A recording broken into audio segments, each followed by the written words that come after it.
Hello everyone, welcome to another tea time episode. Alright, so we got kind of a cool little change up here. Let me just get to my comment section.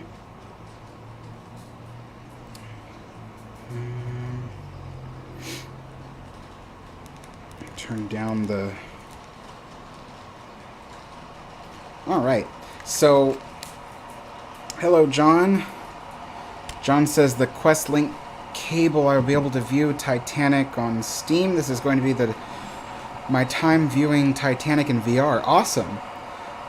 I should download the VR version of that because I have the Quest. White Starline Nerd says, hello Cunard fan Alex. Thank you. Hello. Ocean Liners, how's it going? Ken, what's up? Oceanliner says, love the new poster. Thank you so much. This was a gift from my friend Jason. I just, I got a box one day on my doorstep and I found out that Jason had sent me a couple of things. So there's the new poster, and then right behind me is a little San Francisco cable car music box. And yeah, it's pretty cool. You turn the cable car and it makes music. So pretty neat. I like it. So thank you, Jason, if you're watching. So so today I also have some interesting treats. I got some new pastries from a friend of mine, Steve. So this is Steve R.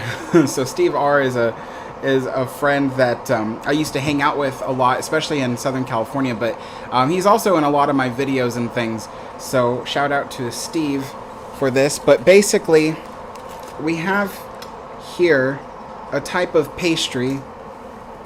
As you can see, it's kind of zigzag, right? It looks a lot like a sugar cookie, and it's called Nobo Spirits. At least, yeah, by the I can't pronounce that. But it's a type of Dutch pastry. So my friend Steve is Dutch Indonesian. So he grew up with a lot of these different pastries and things that he's used to having. So yeah, that's that one. And then the other one is a much smaller little biscuit.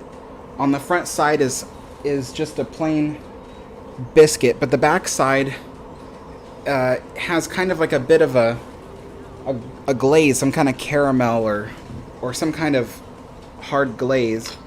I haven't tried it yet, but the box that came in is this one. Don't ask me to pronounce anything because I can't.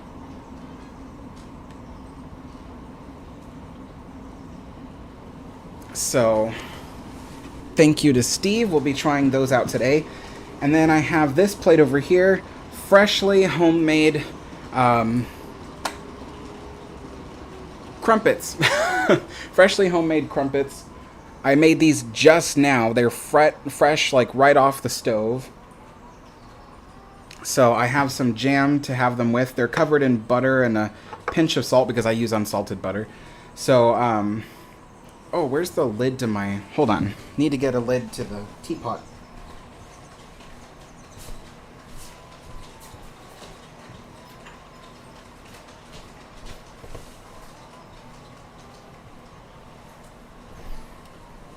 So you can see my trains are running today, and we have... One of the trains is the one I nicknamed Mr. Squeaky, because in a little bit you'll hear why. Let me just... do the preliminary heating of the stuff here.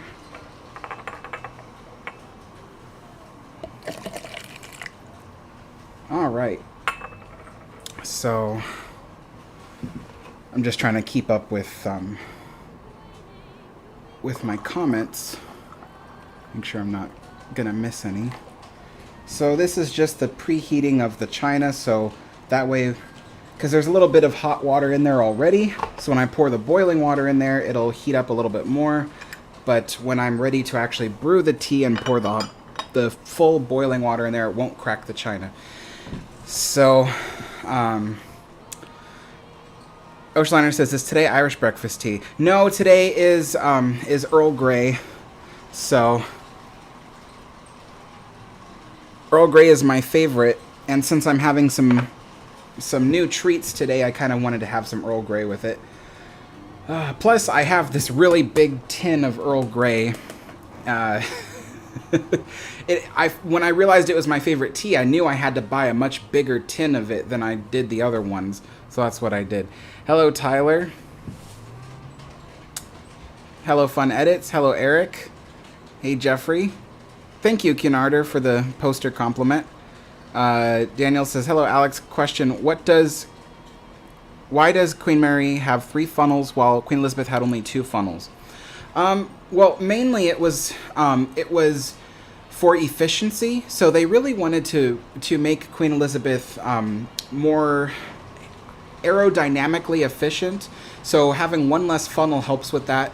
But also it was the style at the time, because as time went on, the style was less funnels, better looking ship.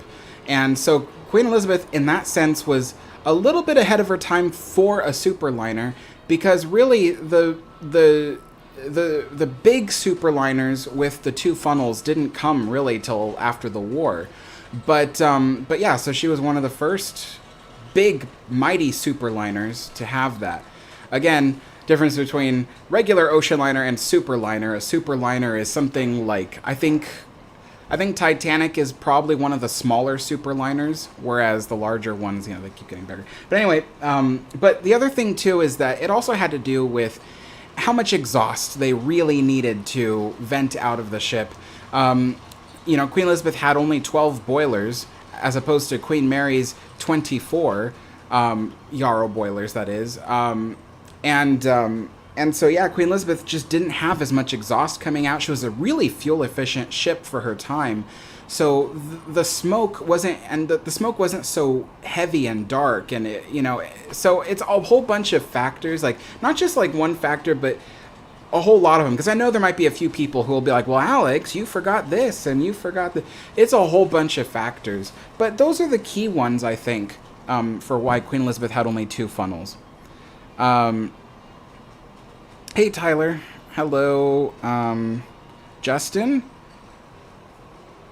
Chilling says, good evening, Alex. Sorry to gripe, but there's a bit of a background noise. Sounds like fan or an AC unit. That noise was the kettle. The kettle, when it heats up, it makes that loud noise. So, yeah. Let's see. Kaipo says, aloha, alika. Alex in Hawaiian. Oh, nice. Thanks. Alika, I didn't know that. That's pretty cool. How are you? And I love that Cunard poster. I am doing great. And thank you for the Cunard poster. I think for those who are just joining, a friend of mine named Jason, his YouTube channel is Interactive Realm. But he found this somewhere and he just said, I think you would like it. So he sent it to me. So really cool. I displayed it here so that way everybody can see it. The other Cunard poster I like a lot, but it's so small and it's hard to see like what the poster is showing when it's on like someone's phone. So this is a nice big picture of what looks to me like Berengaria. No, it's four funnels. So what is that? That can't be Aquitania. I mean, it looks like Aquitania, but the bow looks a little different. I'm not an expert on ocean liner, so if someone can tell me what ocean liner this is, because it looks like Aquitania, but the bow looks a little weird. But yeah, really neat. It doesn't say what liner anywhere on here. There's not even a name on the liner itself. Let's see. Steve is here. Hey, Steve, how's it going? So the person in the chat, Expedition Steve, he's the one that that gave me these treats I'm going to try out today. The ones I was just telling you guys about. I can't pronounce their names, but I have the I have the boxes here. Sorry, it's really hard to move in a blazer. Like, the blazer just doesn't want to... It's not meant for moving. Alright, so... we got that. We're just... These are already heated up pretty well. Let's see. Miss Doja says, what are your thoughts on Symphony of the Seas? It's really big, but I'm not much of a cruise ship fan, so I wouldn't really say anything. Like, I don't really have anything to say about it. I don't follow cruise ships. I don't... I'm not a fan of cruise ships. I just like ocean liners. Daniel says, have you heard of Lionel Legacy? It is basically realistic trains with smoke, crew talk, and sound. Way more high quality than Lionel train set. I have heard of Lionel Legacy, actually.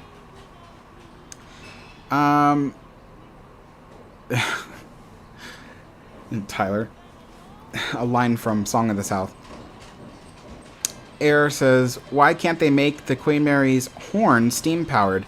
Well, it's you know, it has to do with the fact that, that with the Queen Mary, she's currently a museum ship. They would have to maintain a pressurized boiler with a lot of capability of high volume of steam generation, which that in itself isn't so bad, but then it's just to power a horn, so it isn't financially, like, worth it is the only words I can think of. It's not financially worth it to do that. Just make sure that that's out of, yeah. What was I saying? So, yeah, there's that. And then the fact that steam power, because there's water in the vapor, it can actually lead to corrosion over time of the parts. You know, the boiler itself would have to constantly be changed out, cleaned, and, you know, and then the horn itself would need lots and lots and lots of maintenance. By running it on air, you are able to reduce drastically the amount of maintenance required for the upkeep of the horns and the whole system in general. So that's why they don't do steam power. Alright, so again, today is Earl Grey.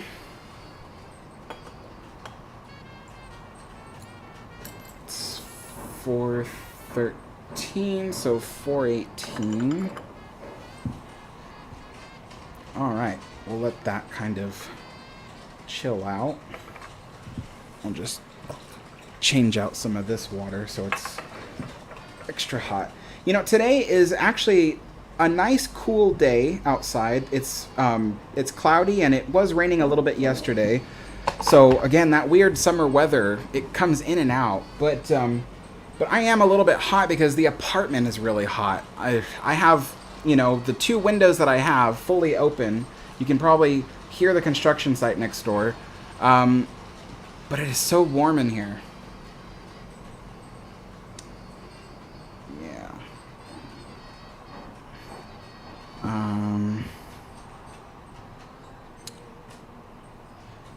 Daniel says, hi Alex, are there any four-funneled ocean liners left? No, unfortunately, Aquitania was the last four-funneled ocean liner to exist. Aquitania was scrapped in 1950. Historic Travel says, what's the most luxurious ship? Oh my gosh, that is a really divisive question. I think that's why you asked it. What is the most luxurious ship? Okay, well, let's keep in mind, everyone, that everybody's idea of luxury is completely different from one another. And as well as the fact that some people think luxury is looks, while some people think luxury is the kind of service you get. And some people think it's both. So if I say a certain liner is the most luxurious, then there might be a lot of people who would be like, are you kidding? That liner's ugly, you know? So, okay, so with that being said, let me try to figure out what I think would be the most luxurious liner.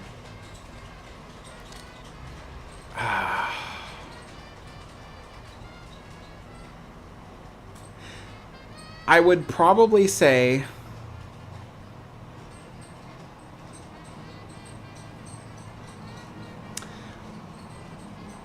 RMS Queen Elizabeth.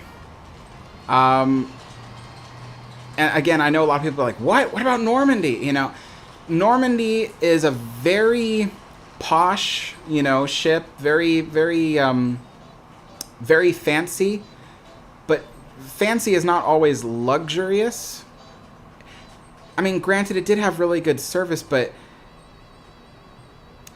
I guess I don't know enough about Normandy's service side. I know how it looks, but I don't know what they offered in terms of service. So for that reason, I'm going to have to go with Queen Elizabeth, because Queen Elizabeth is a ship I know, and how the service was on that ship. So I'm going to have to say Queen Elizabeth. Let's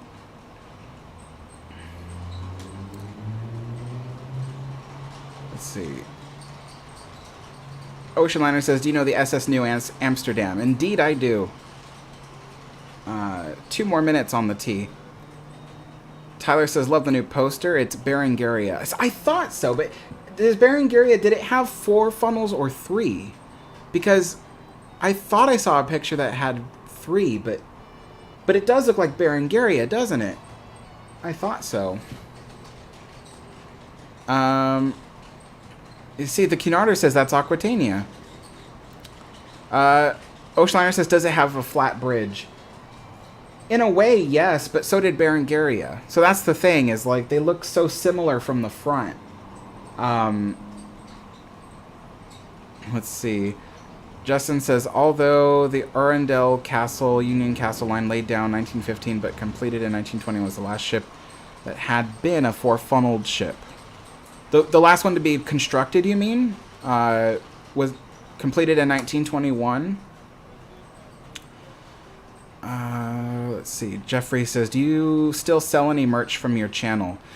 I personally don't sell any merch, but my friend Jason, he does sell like merch on my behalf.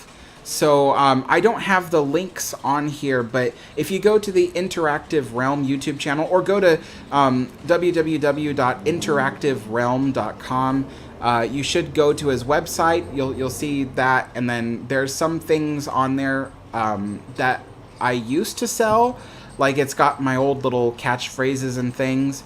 But I personally don't currently sell any merchandise, and the reason why is because no one was buying it. You know, I had maybe 5 people purchase merchandise over the years that I sold it, and so nobody was buying it. So I just didn't sell anymore.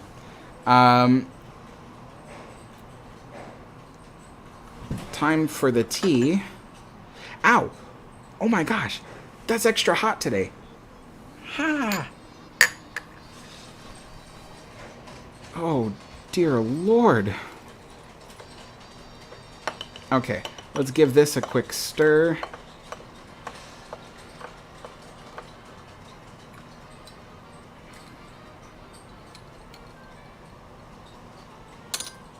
All right. Move that out of the way. Put the lid back on.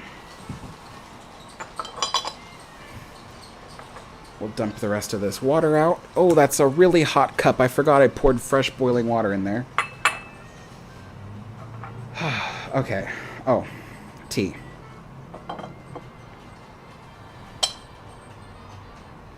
So normally for a true authentic tea experience, you only pour the cup halfway full. However, these teacups are much smaller than a traditional teacup. So I pour them about 3/4 full, and then I add my sugar and cream. So here's the sugar bowl. All this tea, the reason why this whole live stream is called Cunard Tea Service is because this China tea set I'm using was from the Cunard ships such as Queen Mary, Queen Elizabeth. I wouldn't doubt if some of the no, I would doubt. Well, there was a similar style before this one.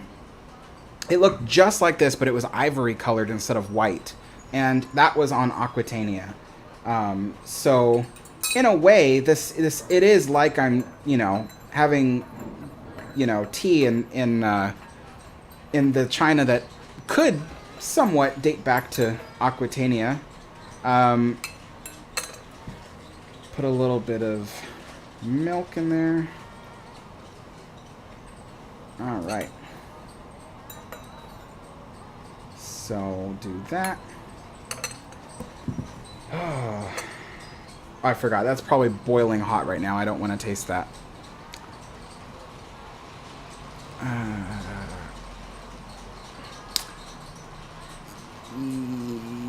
Hello, Element. Kaipo says it's Aquitania. Yeah, I mean, it looks like the both... You know what? I'm going to settle this right now. I'm going to look up a Google an image of Aquitania versus Berengaria, because the two look very similar from the front, and there's aspects of each of the two on this one. So, let me see.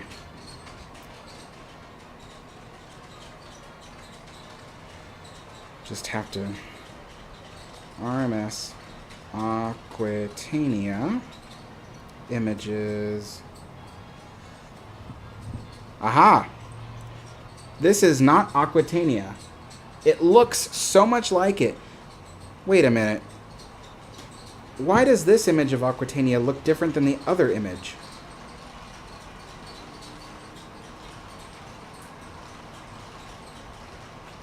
Those are two different... What?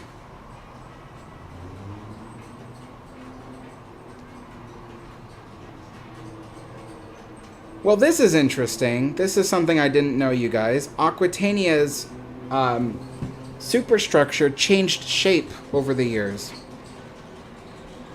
In the early years, the, in the early years, it looked just like this, right?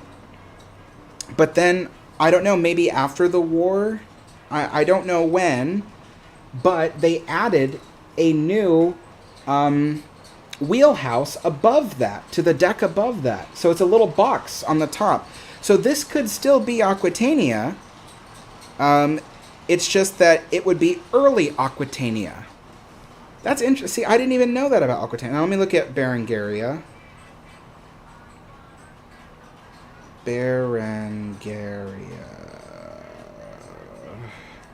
Berengaria was a 3-funneled liner. This is 4 funnels. This is Aquitania early years, you guys. We settled it. We settled it. Yeah, so that's interesting. They added a wheelhouse to the top of Aquitania in its later years. I did not know that. That is so cool. So, I will read some of these comments. I need to make sure that... Whoa, I'm so backed up on comments. Oh my goodness. Okay, let me...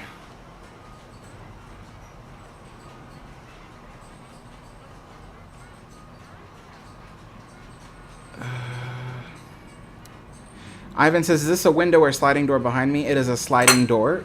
Ooh, jeez. It goes out onto my balcony.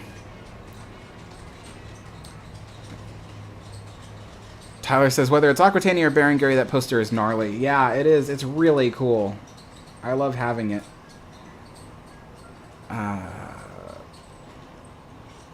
Ratupia says, what is the least luxurious liner? Oh, I couldn't answer that. There were so many thousands of liners out there, and some of them operated by the smallest, tiniest, poorest companies. I couldn't tell you. Alright, so let me have some of this. Like I said, this is a freshly made crumpet, so I made this just a few minutes ago. It is traditional to have your food before you have the little pastries, but I do know my friend Steve probably wants to see me try the Dutch pastries, so I'm gonna just quickly chow down on one of these, and then I'll get to the Dutch pastries real quick.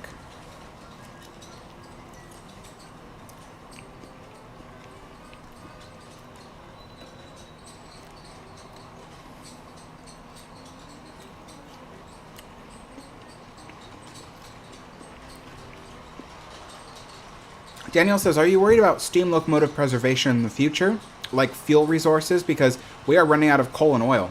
No, I'm not worried, because I'll give you an example. The Disneyland Railroad, its oldest locomotive is the is the Fred Gurley. It is a 244T Forney style locomotive, just like the one that's running on my layout right now.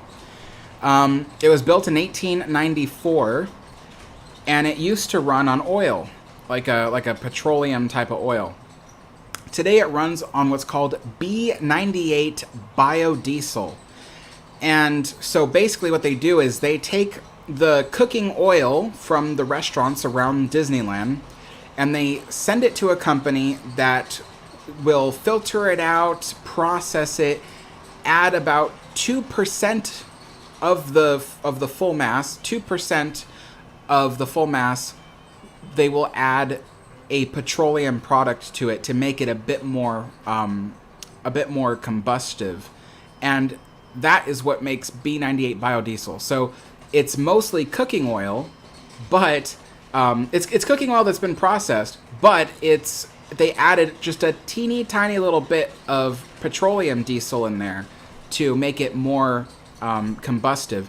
And when you think about it, they run those engines every day on the tiniest amount of diesel fuel while the rest of it is cooking oil. So I'm really not worried. There's other things too. You can make ethanol. Ethanol, you can pretty much take any plant with a lot of glucose in it, any kind of plant that has a lot of sugars in it, and you let it ferment, and it'll produce ethanol, and you can actually you can create another fuel with the ethanol to put in an engine to make it burn. So I'm actually not at all concerned about that. The locomotives, eventually they will all have to adapt, but they can all still run on steam power as long as they're given the right fuel.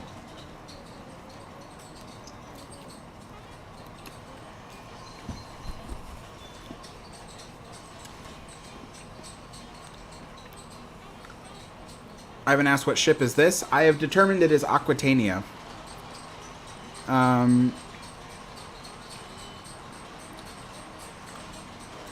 Chilling says, for Normandy, do you think Chic described her decor?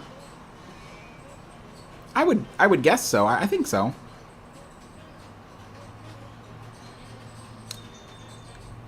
Kaipo says, my grandmother saw the RMS Caronia, Cunard Line's first cruise liner. Oh, interesting.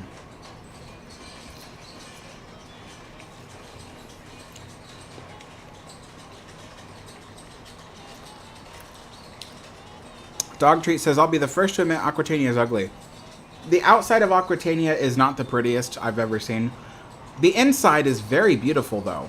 So the outside I can understand, but if you're saying the inside didn't look pretty either, I don't know. I'd have to say it does.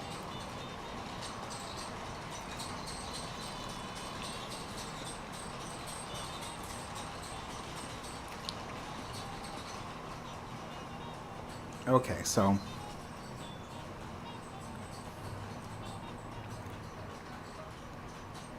Daniel says, hey Alex, do you believe that shipwrecks are actually pestered the ships? What? The shipwrecks are actually pestered the ships. I don't understand your question, Daniel. You'll have to rewrite it.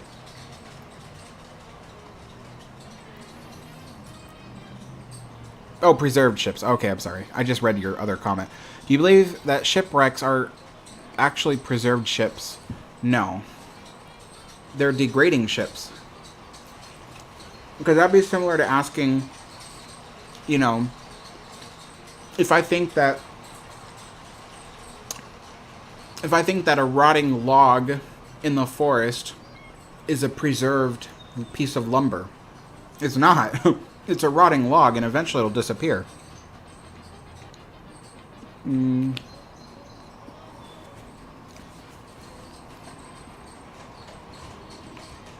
Tyler says, try using mitts to keep burning your fingers. I'll have Cunard red fingers. You'll have Cunard red fingers, yeah. The thing is that the little handle on this is smaller than my thumb. So, like, if I need to pick this up, mitts can't pick up the lid off this thing. Or the chain is so tiny, I couldn't grab that with mitts. So yeah, I can't do that. Evan Scott says, any news on Queen Mary? There's currently no news on Queen Mary. Dog Treat says, tiny tea towel would be a better solution. That's true. Actually, I do need to buy tea towels. That's one thing I really don't have is tea towels. Radio Lover says, have you ever studied 19th century ocean liners? I've learned about a few of them, but studied isn't quite the word yet because I haven't gone that deep into it. But I have learned about a few of them, especially when I was doing research for my video about Cunard line. So I had to learn about their first ocean liner. So I learned a little bit about that.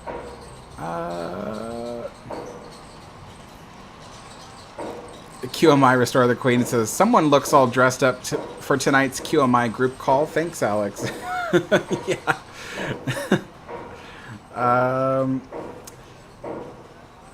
Okay, so now I'm going to try some of these Dutch treats that I showed you guys at the beginning of the live stream.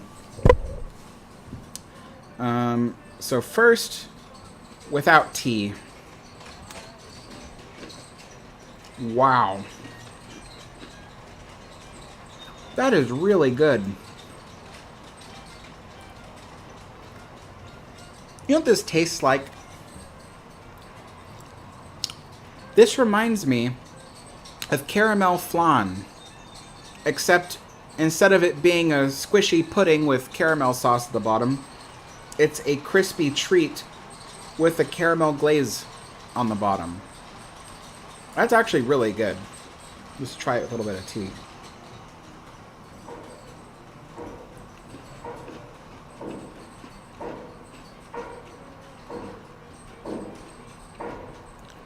That's even better dipped in tea, because now it has almost like a tastes almost like coffee.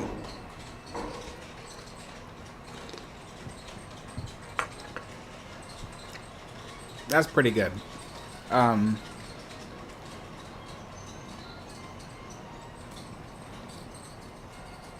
Cunard says Aquitania had quite a few bridge changes throughout her career. Really? See, I'll have to do more research on Aquitania later.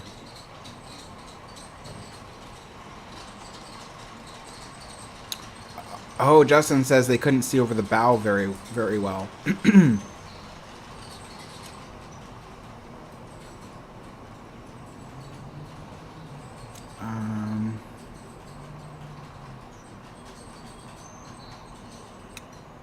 Daniel says not to be rude, but I didn't see your previous comment, so I don't know what you think is rude.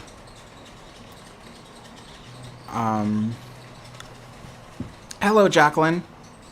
Linda says, wow, that crumpet looks good. Thought it was a pancake. They do look like pancakes, but they have a very nice, delicious, bready flavor to them. All right, so here's the other pastry. This is the one that looks all zigzaggy. It's like a sugar cookie, I think. Again, it's a Dutch pastry, so I'm going to try this real quick.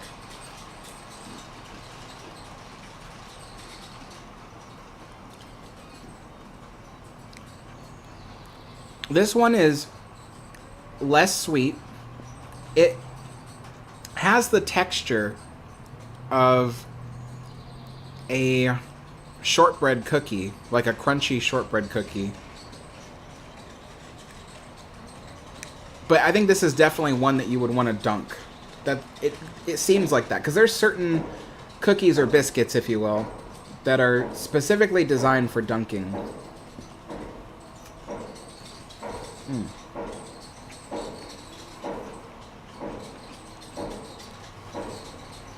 Oh yeah, that soaks up the tea really well.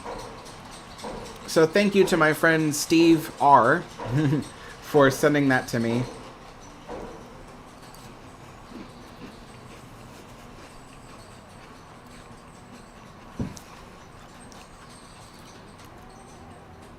Mark Cooper says, hey Alex, lovely to see you. Good to see you too. And yes, crumpets today.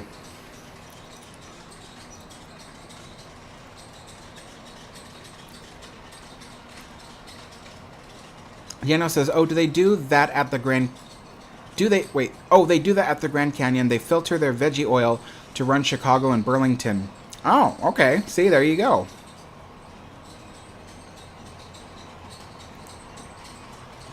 Jonah says, do you think they should bring back streamliners or should we not? I think it's fun to run a heritage railroad, you know, and have a streamliner there for people to experience. So I don't see anything wrong with it at all. I mean, up here in Portland, there is a train, locomotive 4449, and it's the daylight service. And it's a streamlined train. Very beautiful.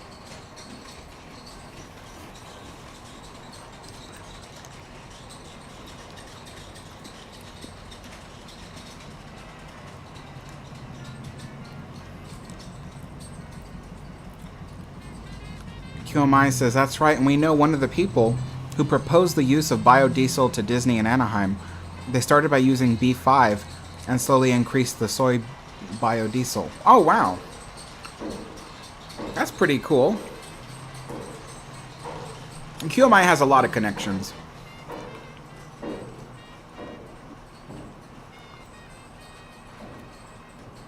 Justin says, love Aquatania all around. She's filled out better. Same for Britannic 2 and 3.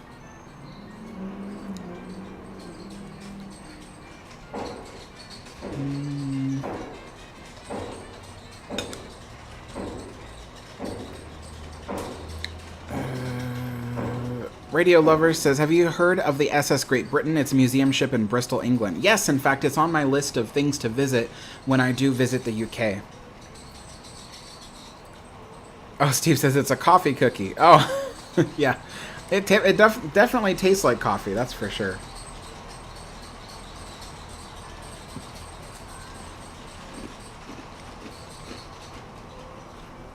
Jeffrey says, will you be posting anything new on your other channel? No.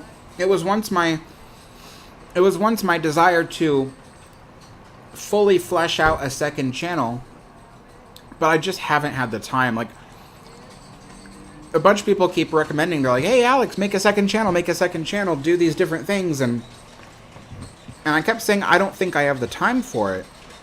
But I broke down and I did it, and I created a second channel, and I started doing a few bits of content.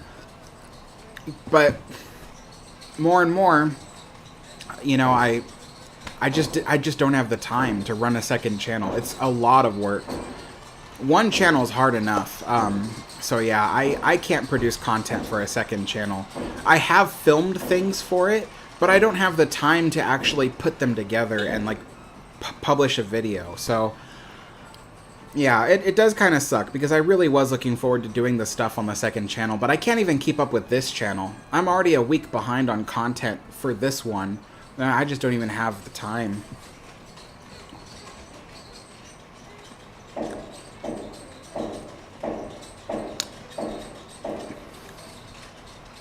Steve says the other is Spritz. It's a butter cookie.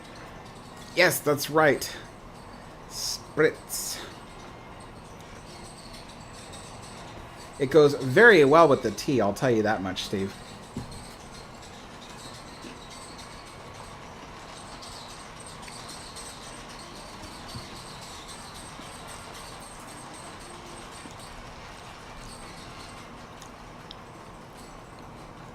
Yeah, Tyler, I heard about the sinking of both Arctic and Atlantic. Quite tragic indeed.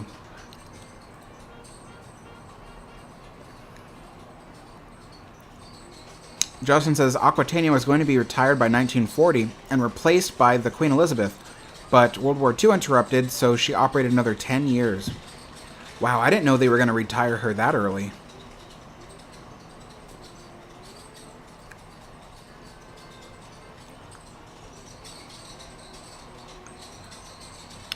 Daniel says, what's that banging noise? It is a construction site next door. I'm sorry, my apartment is really hot right now, so I can't close the windows. It's cold outside, but it's hot in here. And yeah, I'm just baking in here.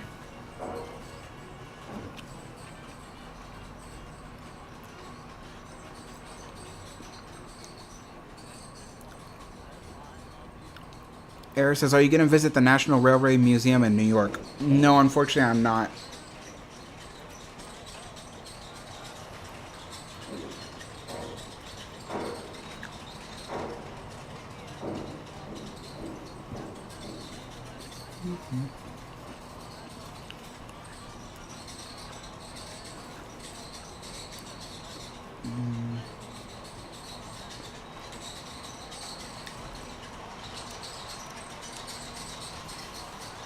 Hey, Jonah, what is your theory on Lusitania?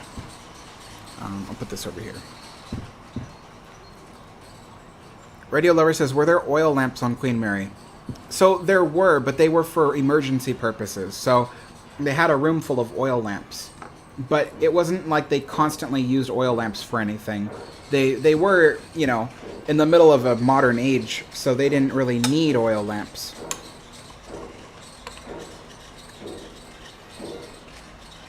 All right. So a little jam on the crumpets.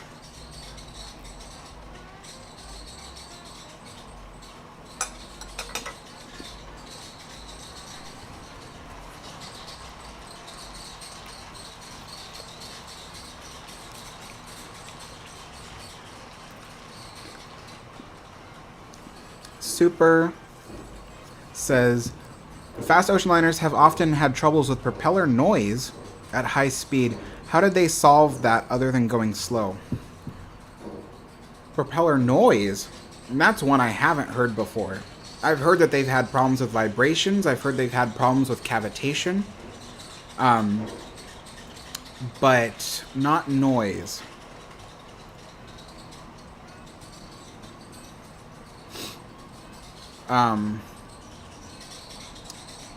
But when it comes to cavitation and vibration, often they had to just fashion a whole new propeller. So they would have the engineers, you know, study over the plans of the original propeller and find improvements, and then they would have a company cast a new set of propellers for the ship, and then the ship would then go into dry dock and have its propellers replaced. That had to happen for Queen Mary, in fact.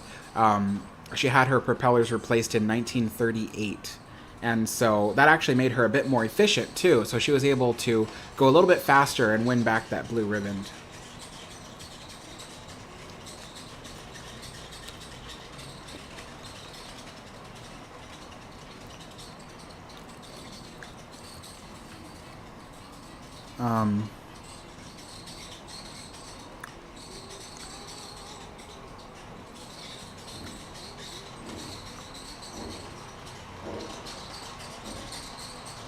Radio Lover says, what are your thoughts about SS United States? It's a fast ship.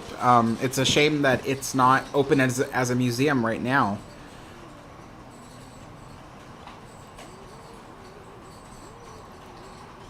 Jonas says, so basically it had its mast knocked over when it was hit and its stern broke off and there was explosions. Oh, okay. That sounds like that could have happened.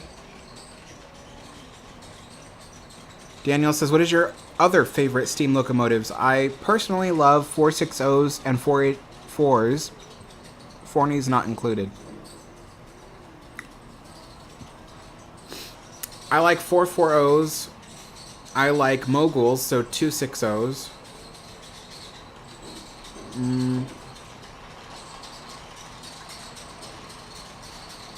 So if I can't say Forneys or Porters, then yeah, it'd be 440s and 260s. Those are my other favorites.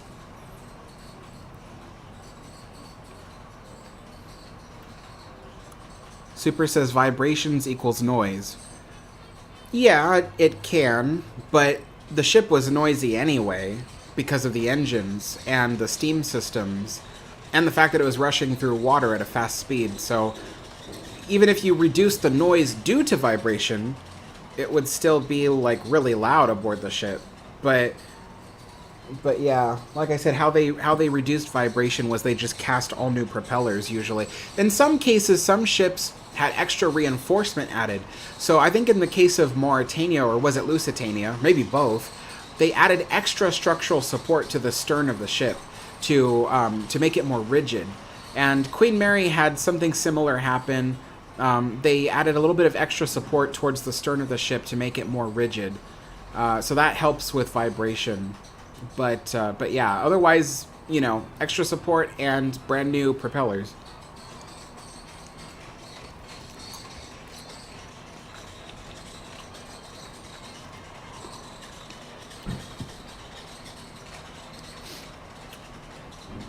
Daniel says, hey Alex, what train wreck was like the Titanic figuratively but not literally? I don't know. I don't know enough about train wrecks.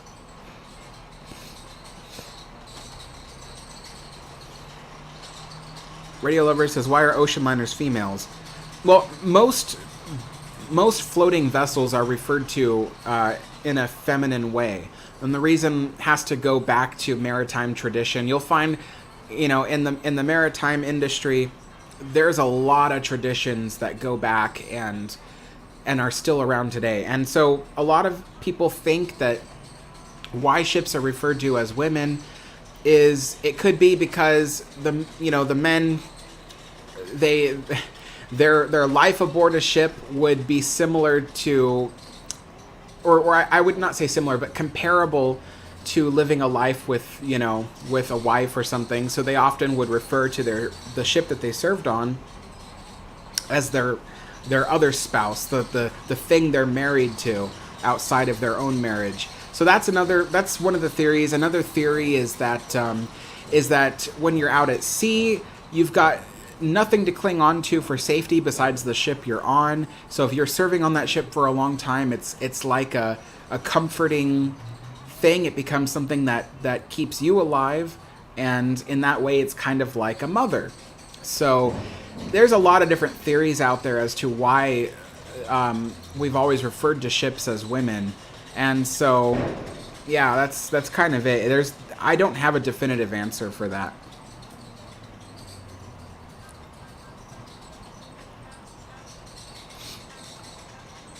Super says, have you ever thought of designing your own ocean liner? I have, and I did, and I'm not very good at it.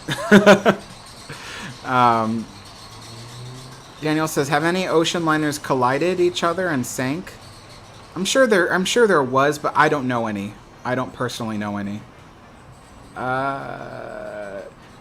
Jonas says, hey Alex, can you make a funny joke? Do I know any jokes off the top of my head?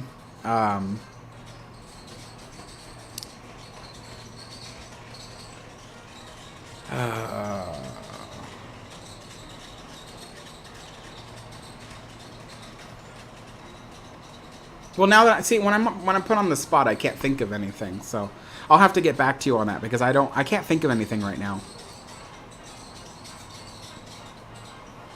Super says, Olympic got into an accident with another ship before. Yeah, it was a military ship.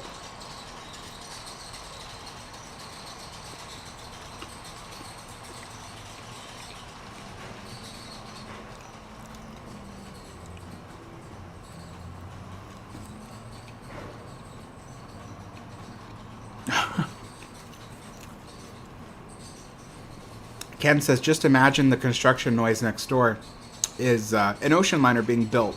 Way cooler that way. Yeah.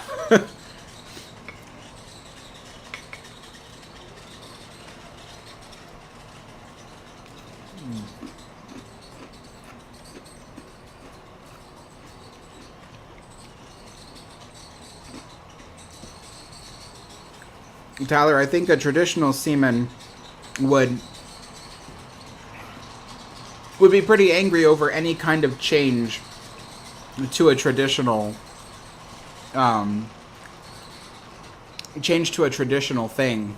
So I see that a lot too with people in the railroad fandom and industry. You know, if you refer to something as something else, you know, they just get really upset about stuff. So, you know, for instance, at Disneyland, they have so I don't know if anybody knows what a fireman is on a train. On a steam railroad, a fireman is the person who adjusts the flame inside the boiler of a steam locomotive. And their job is to literally just keep adjusting it, make sure it's hot enough, it's burning enough water fast enough, well, not burning, but vaporizing enough water fast enough, that kind of thing. And traditionally, that position is called a fireman. Well, at Disneyland, the fireman position is occupied by pretty much anybody. It doesn't have to be a man. And so at Disneyland, they refer to the fireman position as a firer. But also it has to do with not confusing people. Because if they have conversation with passengers and they tell them something, something, something fireman, people automatically think of a person who puts out fires. And Disneyland does have its own fire department. So it is one of those things that can be confusing, and especially when the fireman is a woman. So they call the position a firer. Well, I was telling in my history video about Disneyland Railroad, I mentioned that the fireman position is called a firer at Disneyland. And oh boy, all these old railroad enthusiasts came in and, oh, you can't call it that, and blah, blah, blah. And what can you say to that? You know, you can't say anything. It's just like, there's nothing you could say to make them change their mind, and there's nothing you can say to make them see it differently, you know, so.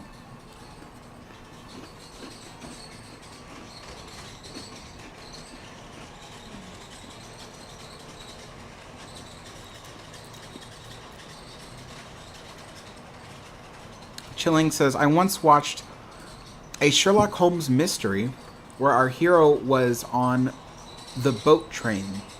This was a special train meant to take ship passengers to their ship by rail. Is such a service available today? As far as I know, in the United States at least, today, no, there's nothing like that. But in the past there was. So, you know, one of the biggest examples that comes to my mind was in the UK. If you were traveling by Cunard and you were going to Southampton, they had a service called the Cunarder. And it was a steam train that took you from, I believe it was London to Southampton. And it took you directly to the dock in Southampton to where the ships would leave. So there was a Southampton Cunard terminal, and so the Cunarder dropped people off at the Cunard terminal. So there was services like that. It's just the one that comes to my mind.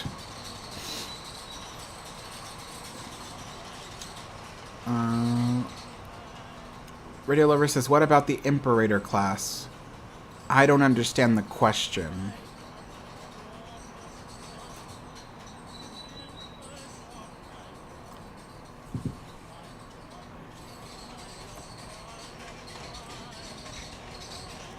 Daniel says that his favorite narrow gauge steam engines are the Mikados, like the K27 through K38. Pretty cool. They are interesting for me to look at, but in terms of my favorites, those engines are just too big for me to consider my favorites. But they are interesting to look at. Radio Lover says, have you ever studied riverboats? I have, in fact. There's a few riverboats that I've researched in the past. Don't ask me to recall their names. It's been so long. But yeah, I do occasionally look up in like the history of certain riverboats and things. Oh, let me finish this because I want to refill the cup with a fresh new cup of tea.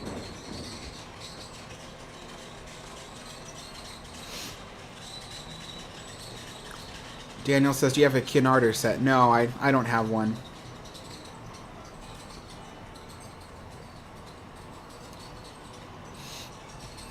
Tea time.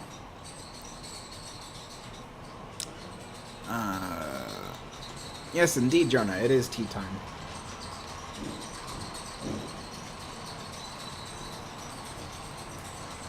How many people do we have watching? 45? Pretty cool. And I can hear the squeaky engine is going all out with its squeaking.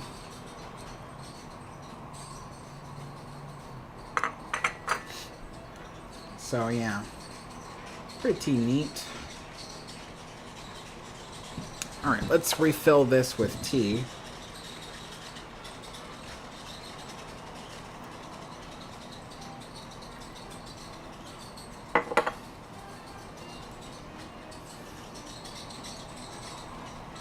Super says, speaking of liners, do they have theaters on board? Been wondering when theaters became popular in ships, especially cruise ships. So yes, there were ships, even in the 1930s, that had cinemas aboard. You know, Queen Mary was one of, I'm not going to say the, but one of the first ocean liners to have onboard theaters or cinemas. Granted, the one on Queen Mary wasn't...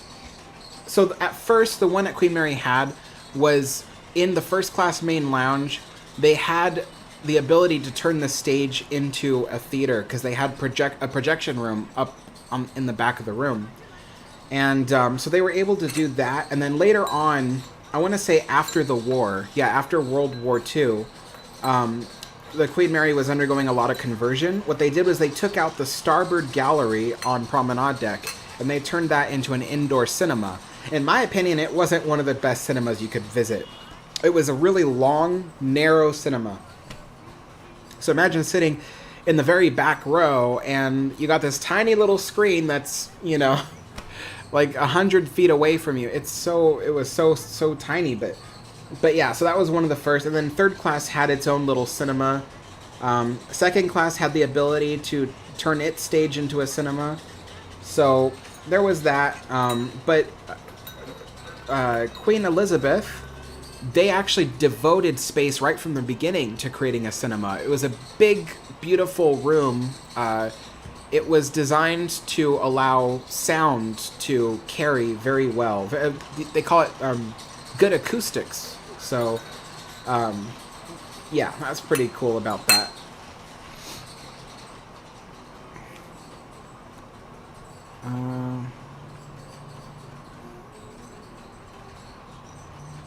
Daniel says his father said, I thought the Titanic sank when he went to the Queen Mary. Radio Lover says, do you still go to Disneyland? No, unfortunately, I live 1,000 miles away, so I don't get to visit Disneyland at all. It's also too stressing to visit. I don't have any desire to go there. It's way too stressing. Expedition Steve says, what's your next project to do on your train? So, no matter what I do, I have to buy supplies. And at the moment, I don't have the money for supplies. I will have money very soon, but I may have to make a much larger investment before I do that. So I was going to start building some of the buildings and installing some things, but the problem is that the track is not the right track for this train. This is an HO scale track, and the trains I'm running are ON30 scale, which means that they're O scale, so they're twice the scale, but they're just narrow gauge. So as such, the rails aren't tall enough, and also the rails are coming off of the foam, as well as the fact that I didn't install a special raised track bed, so I do still have to install that, which means ripping up all the track, installing a track bed underneath. So if I'm going to rip up all the track, and if, you know, I need taller rails, I might as well buy ON30 scale rails. But that's really, really expensive. A set of 6 rails could easily cost $80. 6 sets of rails. I would need 12 rails to recreate this layout. 12. So, you know, that you're talking about $160 to $170 just for replacing the rails. And then the switch tracks are extra. The switch tracks can cost $30, $45 each. I have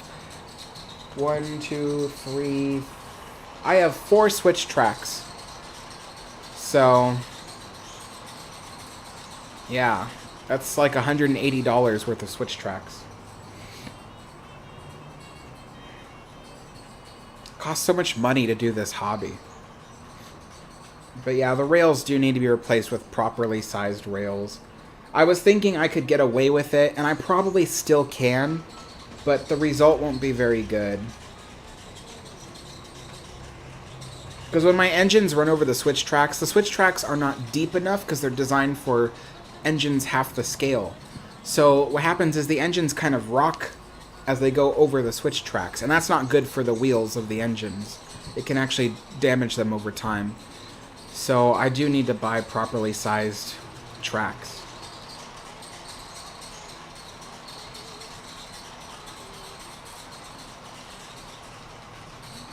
Yeah.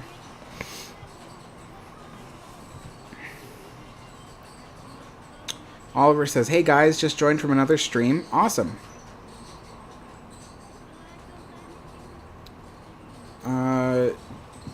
Radio Lover says, what was the first Cunard ship with a swimming pool? With a swimming pool? I don't know. Yeah, I'm sorry, I don't know.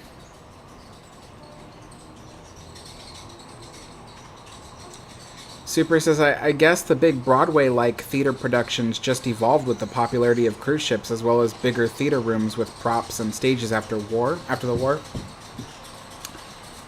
I would say so. I mean, you know, if that's the kind of theater you meant, I thought you meant movie theater. I thought you meant like cinema, but a movie theater, I'm sorry, but a stage theater,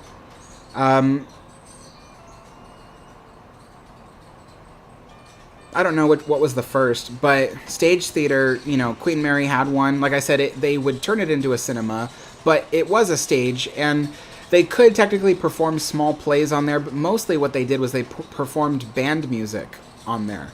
So, but yeah, I imagine when it comes to the actual stage theaters, that probably did evolve with cruise ships, to be honest.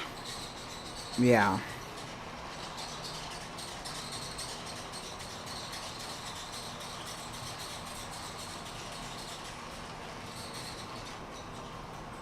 Oh, Ken, that's pretty cool. I didn't know that. Daniel's leaving, so see you later, Daniel. Alright. I'm gonna fix myself another, what do you call it? Crumpet.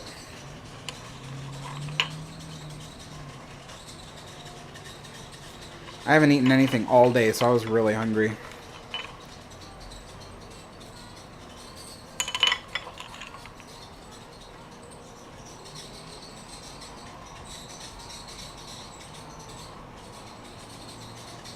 Alrighty. Oliver Sherman says, which was more popular, White Star Line or Cunard? Cunard was more popular.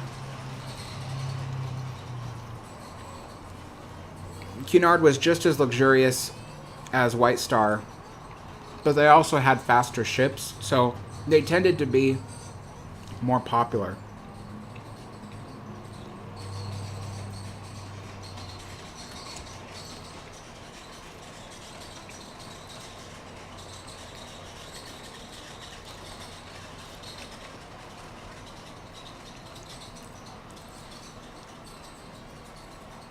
So yesterday I was supposed to have a video out about Queen Mary's Annex, and I didn't have it in time, so it's going to be out on Friday.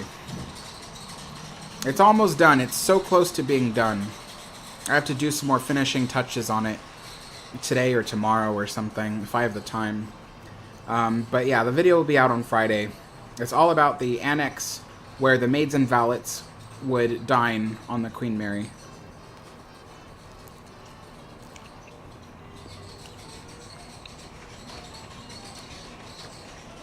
Radio Lover says, do you know of Part-Time Explorer? Of course, he's really famous. Tom Linsky.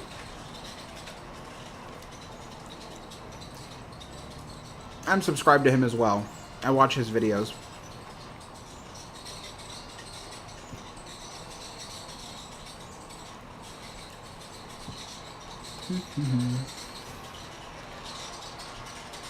Alright.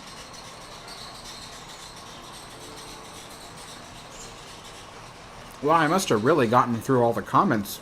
Usually I'm always behind.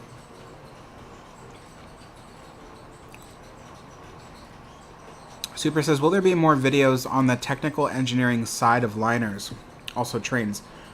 Definitely, but I just can't produce them that frequently because they don't, those kinds of videos get less views, but yeah, there will certainly be more videos about the technical engineering side of liners.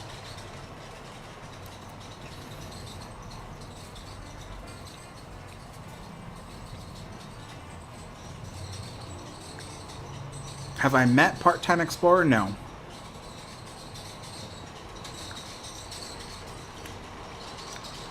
Oliver says, are you interested in wooden sailing ships as well as steam liners?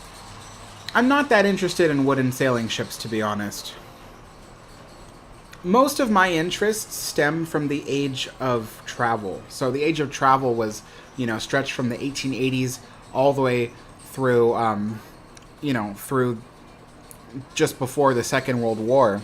So that's usually the time frame that I'm interested in when it comes to anything historical, really. Jeffrey says, are there any Disney YouTubers I watch? I used to, but some of them don't produce content anymore. So their channels have just gone silent. So I would recommend them, but then their channels are gone. They haven't been used in like 2 years. So technically, no, I don't watch any except for my friend Chris. My friend Chris, he does videos. His channel is LMG Vids. So he produces videos about the Disney rides and things like that, showing the ride-throughs of the rides. My friend Steve, he's in the chat right now. Expedition Steve, his channel, he does a bit of things. Like when he goes to Disneyland, he might film a thing or two, but he mostly also does other exploration stuff. So there's that too. But you know, my friend Jason from Interactive Realm, he produces not necessarily Disneyland content, but he does recreate famous signs from the parks, the Disney parks. So his channel, you know, I watch that stuff too. He produces those signs and makes different props and things from the Disney parks. That's kind of what I watch, but not other channels at the moment. I stopped being interested in Disney around 2020. It's just not the park. It's not the park I grew up going to. It's not the place I used to like to go to anymore. So, yeah, I'm not that interested in it as it is today.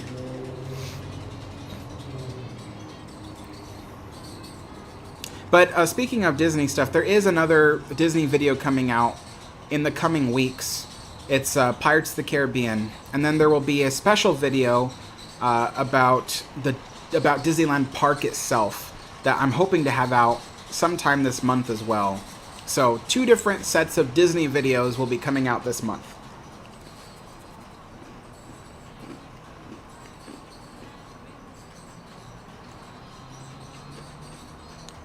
So, Linda, yeah, they're similar to pancakes, and my recipe did say to put them in a mold, but what I discovered was the molds were really hard to keep up with. You could put as much butter as you wanted on that mold, it will still stick to the mold.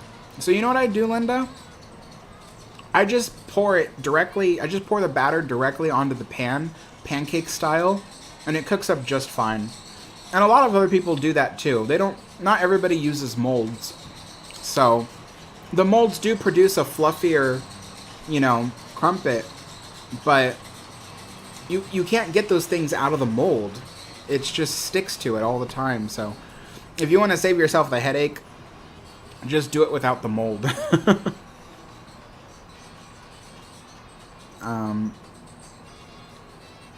And the way you eat crumpets is the way you might eat toast. So you have to spread butter on it, that's for sure. No matter what you do with it, you have to spread butter. And you could either put jam on top, or some people put honey. And honey is one I have to try. I haven't bought a bottle of honey, so I eventually will. I'm going to be doing a grocery order soon, so... Chilling says, I asked about the boat train because I noticed that there appears to be rail tracks at the Queen Mary 2's berth in Southampton. A direct rail transfer might be a nice touch for Cunard. What do you mean by direct rail transfer? What do you mean?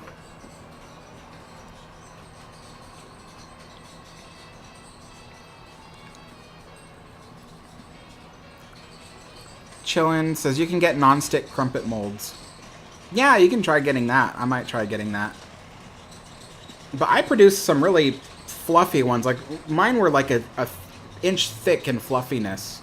What I did was I spread down the batter, and like when it goes on the pan, it starts to flatten out. That's when I grab just a little bit more batter and put it in the center of that one, and then that'll like thicken it up even more. And then by the time you're ready to flip it over, because I flip mine over, like the recipe says you don't have to, and you don't, but otherwise it'll take forever to cook the top side because the top side isn't directly receiving heat. So once the top side is almost cooked, then I'll flip mine over, and that's what I do. But yeah, mine were like an inch thick. They were so fluffy. But yeah, you can do it with crumpet molds.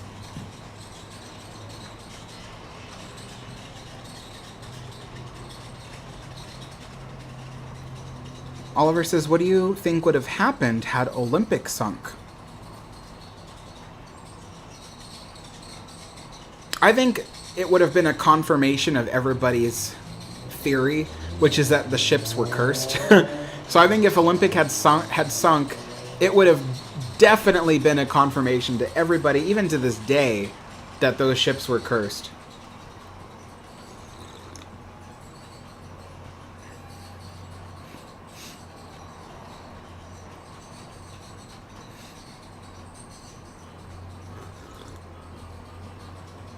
Super. Yeah, mine are ceramic nonstick molds as well, but my crumpet still stuck to them.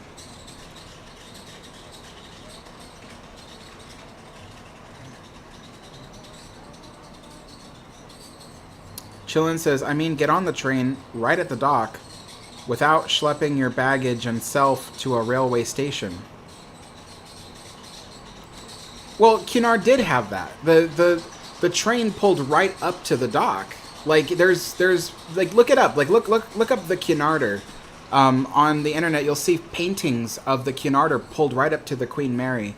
And you didn't have to move your baggage around. Your baggage was moved from your train onto the ship, and then vice versa. It was moved from the ship onto the train without you having to haul a single thing.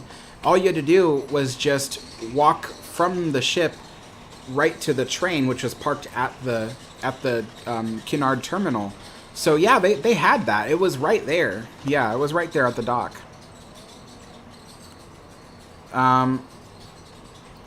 Ken says, why did Queen Mary have 2 helm wheels? For redundancy in case of emergencies. So if one of the helms wasn't working, they could just switch over and use the other helm. And then technically there was a third helm. So if both the helms at the front were not working, they could use the helm in the steering gear room. So there's the room in my tour video of the Queen Mary. I show the helm very briefly. It's a little wooden helm inside the steering gear room of Queen Mary, and they could steer the ship from there. All they had to do is they would receive orders from the bridge, what direction to steer, what heading to take, and so they could maintain that from the steering gear room. As well as the fact that there was an extra helm, a 4th one, that was located on the docking bridge, which is at the stern of the ship, and you have the little docking bridge on top. Well, at the bottom level of the docking bridge was a little room, and they had an extra helm in there in case they needed to steer. So I imagine if the 2 helms at the front of the ship, for some reason, stopped working, and also the iron mic, which was right next to those, which keeps the course heading, if the iron mic wasn't working either, then I imagine they could either use the wheel in the steering gear room, or they could use the extra helm at the docking bridge, if all else fails. So technically they had 4 for redundancy, which is, that's pretty crazy.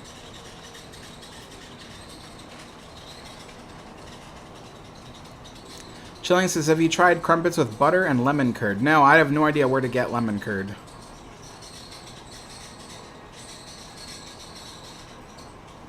Super says, past ocean liners have vertical and long bows. Some say it is ugly, but it is beautiful. Will cruise ships look a little bit better with longer and vertical bows? I don't foresee them wanting to put longer bows on every cruise ship. Some cruise ships have a straight edge bow. I mean, when you look at there's a certain company that operates cruise ships that have a straight edge bow. So, you know, so there are those. And then there, what was the other question? Longer bows.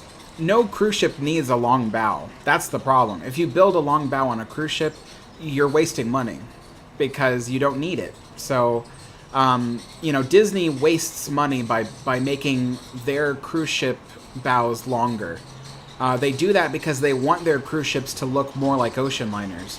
So they have purposely spent extra money to make the bow longer, but they don't really need it. So they technically wasted their money doing it, but they did it for the looks. So, you know, take that as you will. But yeah, I don't foresee regular cruise ships ever going back to that long bow design. But a straight edge bow, yeah, there are some modern cruise ships today that were constructed specifically with a straight edge bow. Super says, been sketching a modern cruise ship with an ocean liner look. Cool. Linda says, yes, I think we don't have the train stations close anymore as the golden age of rail travel is gone here in the US. With more people would use trains, not always cars. Yeah, I mean, I would love to travel by train more often. It's a shame that we just don't have that kind of system anymore.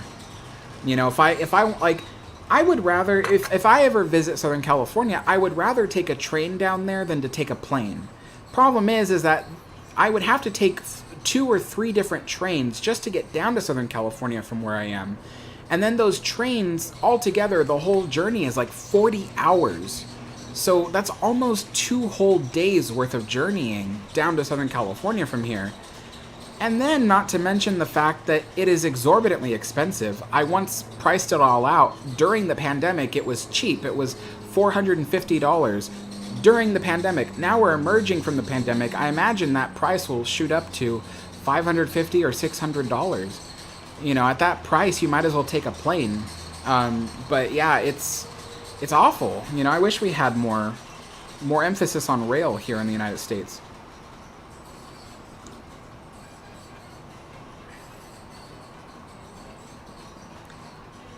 Chilling says, do you think Cunard will offer that such service in the future? No, I don't see it. Because they don't even have their own terminals anymore. Cunard used to own their own terminals.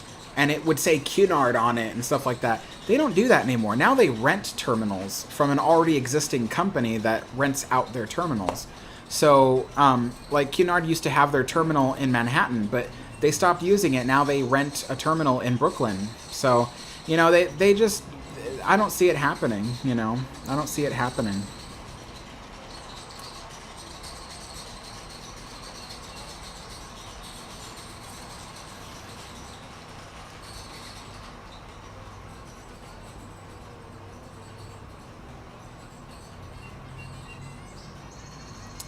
Okay, super.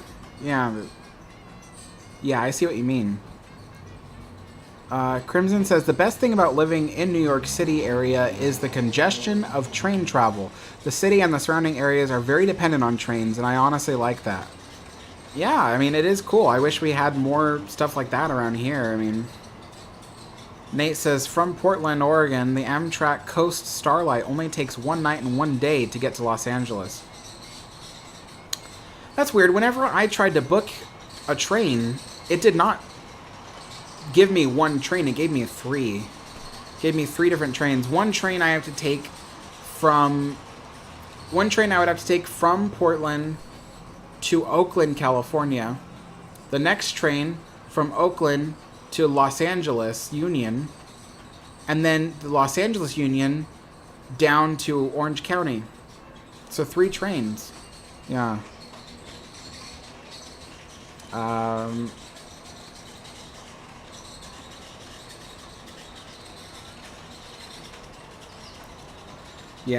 Yeah, and it said 40 hours, but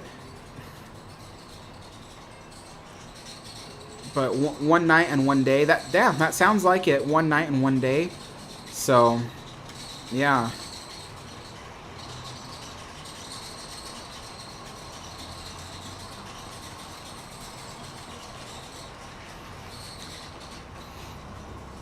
Yeah, I'm a big fan of high-speed rail too. I would take it. I'd definitely be one of those people. If there was a high-speed rail line that went, from Seattle to San Diego, you can bet I would be taking that quite often to go everywhere. I would take that to go up to Seattle to film videos. I would take it to go down to San Francisco or to LA or to San Diego to film videos. I would be one of the frequent users of that if they had built something like that.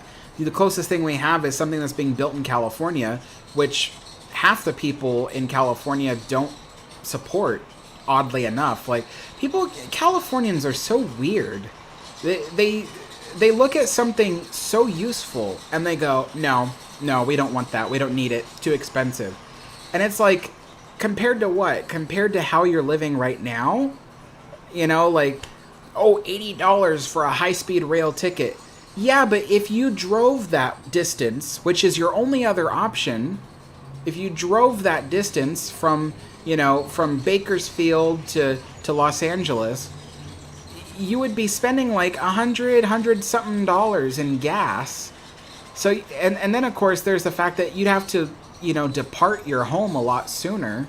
It's just like, the mentality in California doesn't make any sense at all. And it's just like the thing, like, they're running out of water right now because there's so many, people using up all the resources. And nobody wants to reduce their water consumption. And yet they're telling their cities, we need more water. And when the cities go, oh, let's build some desalination plants to help bring in some of that water, just to help, not even to replace it entirely, just to bring in more water. The Californians go, no, desalination is awful. It's like, no, it's really not. There's very little environmental impact with desalination plants. But that's California. Everything is so backwards.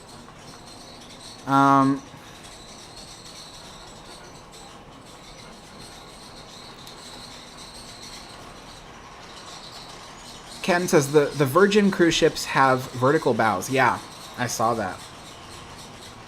I saw what do you call it? I saw a review recently of someone who took a cruise aboard a Virgin cruise line, and they enjoyed it. I mean, they said there were some flaws here and there, but they enjoyed it. I personally wouldn't do it because again, like most cruise ships, the interior design of the ship doesn't appeal to me. It's too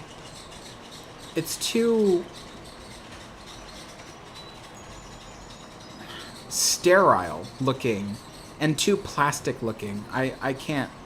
I really like the style that no longer exists anymore. I like wood paneling. I like organic features, stuff like that.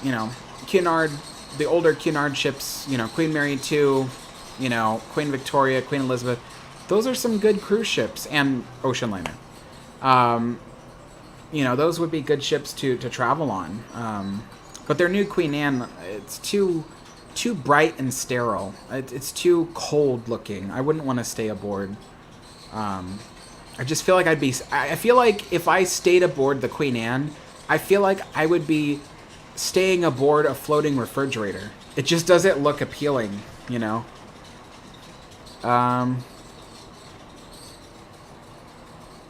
Chilling says, I would take trains in a heartbeat if the trains were punctual. What do you think of the high-speed rail system in California? Oh, I just spoke about that, actually. Linda says, yes, it's so sad about high-speed rail. During the pandemic, I started watching lots of train videos from Japan. They have amazing trains. I wish we had that on the west coast of the U.S. Yeah, exactly. R2PF says, look at the homeless situation in California. It just gets worse and worse. Well, okay, there is a different side to that specific story. In California, there are lots of cities that offer tons of services for homeless people, including Portland, where I live, which is in Oregon, but still, same idea. Our city has tons. I think we spend $1 billion a year on services for homeless people. And that helps the homeless people that the city produces. But what happens is you get homeless people that go homeless from all over the country, they lose their houses, or maybe they end up in financial trouble, or maybe they are in legal trouble, and whatever the case, they become homeless, and their local cities do not have anything to offer them. So what happens is they need to live, and the places that offer those kinds of livable services are the big cities. So, you know, when I lived in Southern California, and even here up in Portland, you see the same exact problem. There are people coming in from out of state in droves who are homeless and are living here because we offer so many services. And so, you know, Portland spends the most money out of any city, I believe, any U.S. city, in homeless services, $1 billion a year.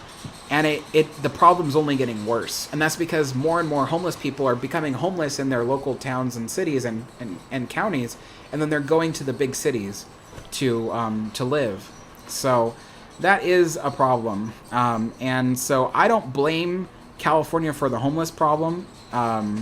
It's an issue that just keeps growing, and it's not in their hands to stop the problem. They can provide homes for those people, but that'll just mean that even more homeless people from around the country will come. So it's one of those situations. It's like the freeway problem.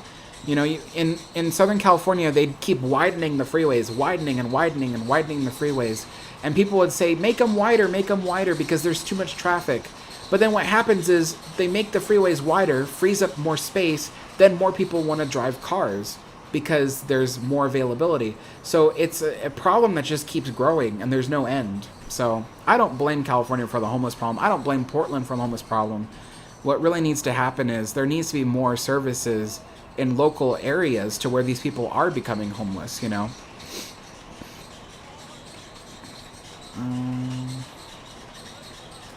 Jeffrey says, will you be filming any more historical sites around Portland? There's a handful left that I can do, and I have filmed them already. There's only one that I haven't filmed yet, and that's because I haven't been able to get a ticket to go there. But I did film a few. I just haven't made the videos for them yet. But oddly enough, like, see, if I go to San Francisco, I can walk around practically any street corner, and there's something there for me to film and talk about and make a video on. Portland, I thought, would be similar because it's such an old city. And I thought, like, oh, I can go around any corner here and film a history video about this, this, and that. But I tried. I walked the streets of Portland, and there's a lot of old buildings, but no story behind them. So there was very little I can make videos on. And even some of the interesting topics are too new for my channel. So, like, I wanted to make a video about the Japanese garden. That's why I filmed it. So I don't know if you guys know, but I actually have a video on my channel of the Japanese garden from Portland. And I filmed it because I wanted to make a history video about it. But it's not... I decided not to make the video because, first of all, I'm not interested enough to make a video about it. But the other thing, too, is it doesn't fit my channel. My channel is from the Steam Age. The Japanese garden was built in the 60s. So it just doesn't fit, you know, my channel. And so, you know, but I did make the Benson Hotel video, which I'm very proud of. And I thought I'd be able to make a lot more, but there just isn't. There just isn't enough out there.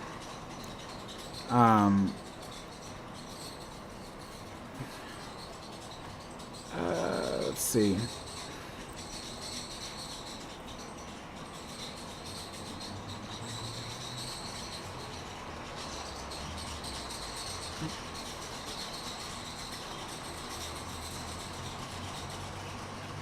Yeah. All right. Well, everybody, I'm going to call this the end of the live stream. We've gotten to that point where the comments have slowed down, and frankly, I think we've run out of things to talk about. But yeah, so just expect more videos. One coming out Friday, another one Tuesday. Next tea time is Sunday, just so you guys know. I believe this Saturday is another episode of Queen Mary's Lost and Abandoned Places. So I will schedule the live... If it's happening, I will schedule it either tomorrow night or Friday night for Saturday at 2 p.m. Okay? So I usually schedule it days in advance, so that way people have enough time to set the reminder and stuff like that. So, but if it's not happening and you don't see the reminder set for either tomorrow or Friday night, then it's probably not going to happen. But I do think we are doing one this Saturday. So keep an eye out for that. All right, folks, thank you so much for joining me. I can't wait to turn off this train set. It is so squeaky and so loud. And I will see you all next time. Bye-bye.